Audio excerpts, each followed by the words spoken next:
This is the Ineos Grenadier Quartermaster. It's the dual cab ute version of the Ineos Grenadier. This is a traditional style ladder frame four-wheel drive ute with live axles, a dual range transfer case, front, centre and rear diff locks, and a whole stack of other features designed to make you an off-road expert. Now, this is aimed at taking on the Land Cruiser 79 series, but how does this Land Rover Defender inspired ute actually perform off-road?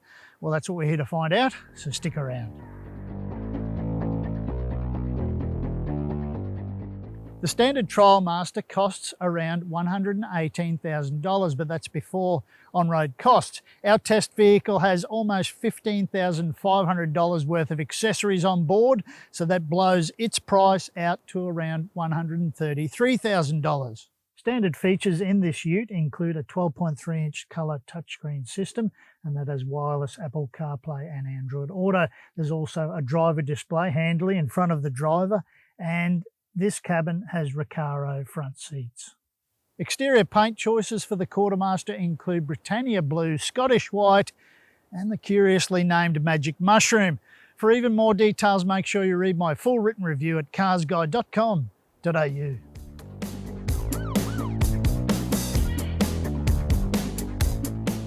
The Quartermaster has a distinctive look about it. It's old school, it's chunky, it's blocky, it's straight up and down. However you want to describe it, it certainly catches everyone's attention, but that's for better or worse because some people like it, some people don't.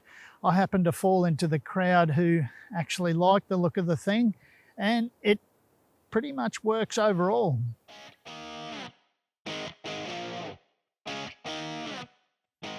In terms of practicality, it's pretty good news inside the Quartermaster's cabin. When you first climb in, there is a confusion of dials, buttons, knobs, everything here and also above you. But if you give yourself a little bit of time to get your head around everything and locate where everything is and how to best use it, then you'll be absolutely fine. It looks really good and it works quite well as well once you're underway and you've got a firm understanding of everything. Elsewhere, there are hard plastic surfaces, some leather accents. There are plenty of quirky styling cues around the cabin and you'll have fun discovering those. There's port and starboard markings. There's things that make it look like the inside of a plane. And all in all, it's a functional space and it's very comfortable. These front seats, these Recaro seats are very comfortable in this cabin. There's not a whole lot of room in the rear seat. I must say you don't get a lot of leg and knee room, especially if you're on the right side of tall. But otherwise, it's an airy space and it's very usable. Obviously, if you're looking at buying a ute, then you want to know about the tray or the tub. The good news is this is a pretty functional space. You've got a decent tub liner on board as well as 4 sturdy looking tie down points, a light, a power plug in the back. The spare tyre is located there at the moment, but it can be positioned on the opposite side of the tub. And that spare tyre also has the optional lockbox attached to it, so you can throw a little bit of gear inside there and keep it safe and secure during your travels. All in all, that's a pretty functional, usable tub space.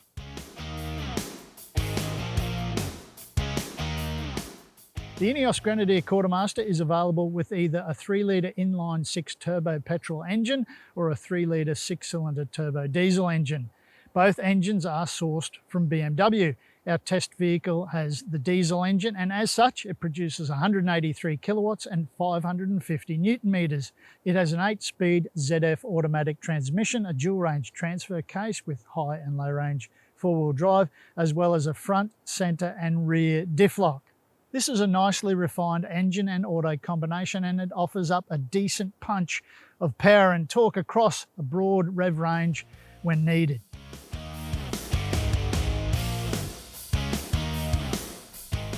First things first, just to put your mind at ease, the Quartermaster is not absolutely terrible to drive on road. It's actually quite nice. It's comfortable, it's planted, it's actually quite refined, and it just sits nicely on the road. No surprise for a long, heavy 4-wheel drive ute, but it does really well. That's the first big surprise. What's not surprising, because on paper this is an off-road beast, what's not surprising is that it is really quite capable off-road.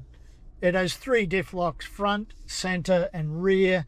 It has an off-road mode. It's got hill descent control. So it's a nice mix of traditional mechanicals, that's the dual range transfer case, but it also has that electronic traction control. The 3-litre turbo diesel engine and the 8-speed automatic transmission work quite well in on-road situations, and it's also a clever, smooth combination in any off-road scenarios. So there's plenty to like in this ute. One of those things is the fact that the Quartermaster has the old stubby stick to put the vehicle into high or low range. It's working off the dual range transfer case, and to me that's just a lovely old school touch rather than a simple button or a knob that you press and you depress to get in and out of high or low range 4-wheel drive. It is a big ute. It's got a long wheelbase and it's quite wide and it is heavy, so it takes some consideration to drive around. It's got a massive turning circle, 14.5 meters, but that's not to say that those dimensions and those characteristics ruin it off-road, because they don't. It just requires a bit more thought when you're driving it. As mentioned, it has live axles, so you get plenty of flex through the front and rear, and it handles really nicely. You can stretch that wheel to the dirt, keep that all important momentum going. So that combined with diff locks make it just a nice, fun, stress-free 4-wheel driving experience.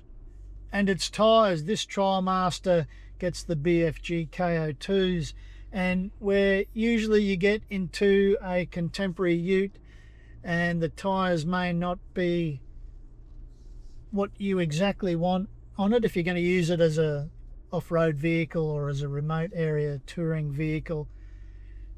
On this, the KO2s work really well. That's a really decent all-terrain tyre, and if you want to get really fancy schmancy and you want to get into the sloppy stuff, then you might consider getting some muddies. But the all-terrains on this, the BFG KO2s, work really well.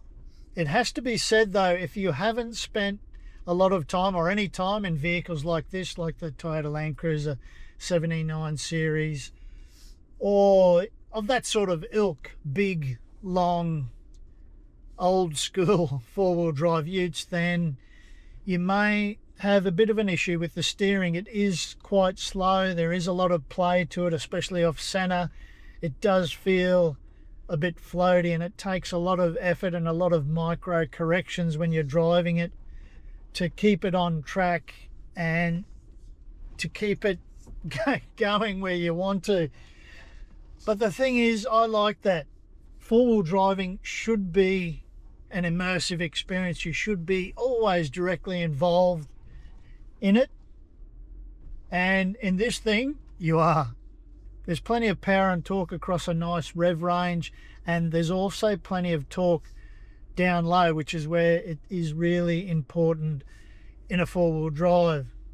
And while this ute's stretched wheelbase makes that underbody a little bit vulnerable to knocks and scrapes, especially on more severe 4-wheel driving terrain, it actually manages quite well. Its approach, ramp, breakover and departure angles are reasonable for something of this size. So the Quartermaster is a very capable 4-wheel drive ute, and there's a lot to like about it. But the issue with a vehicle like this is that people may come into it not understanding exactly how it rides and how it drives and how involved you actually have to be, and the fact that there are lots of compromises, there are some sacrifices. You're not getting as much driver assist technology as you might do in other utes, and it doesn't drive as precisely or perhaps as comfortably as some other utes.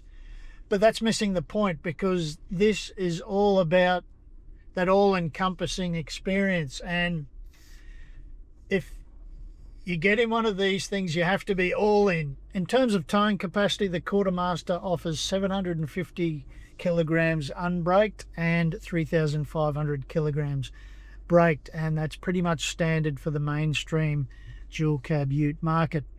Official fuel consumption is listed as 10.5 litres per 100 kilometres, and that's for the diesel, and that's on a combined cycle. On this test, I recorded 12.3 litres per 100 kilometres. The Quartermaster has a 90 litre fuel tank, so going by my on-test fuel figures, you could reasonably expect a driving range on a full tank of about 750 kilometres.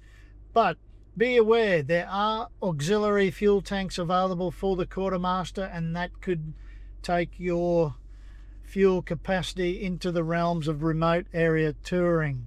So keep that in mind if you're thinking of using it for something other than around town or for weekend trips. The Quartermaster is covered by a 5-year unlimited kilometre warranty. There is no cap price servicing program for this vehicle, but having said that, service intervals are scheduled for every 12 months or 15,000 kilometres, whichever occurs soonest, and total cost at time of riding for those servicing appointments over the 5-year period is just over $4,500 for the diesel. The Quartermaster does not have an ANCAP safety rating because it has not been tested. As standard, it has 6 airbags, electronic stability and traction control, as well as a tyre pressure monitoring system and trailer stability assist. But be aware, it does not have AEB, adaptive cruise control, lane keep assist, or any of those things that you might have become fond of in your contemporary four-wheel drive. For even more details, make sure you read my full written review at carsguide.com.au.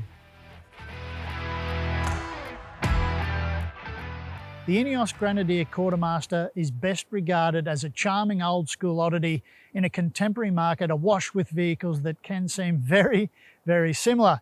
However, the Quartermaster demands that you accept a lot of compromises, and the charm of that array of quirky features on board and its driving style and the whole experience as a whole may quickly lose its luster once people realise the Quartermaster doesn't quite hit the heights that we'd all hoped it would. But what do you reckon? Have your say in the comments section below. And as always, make sure you read my full written review at carsguide.com.au.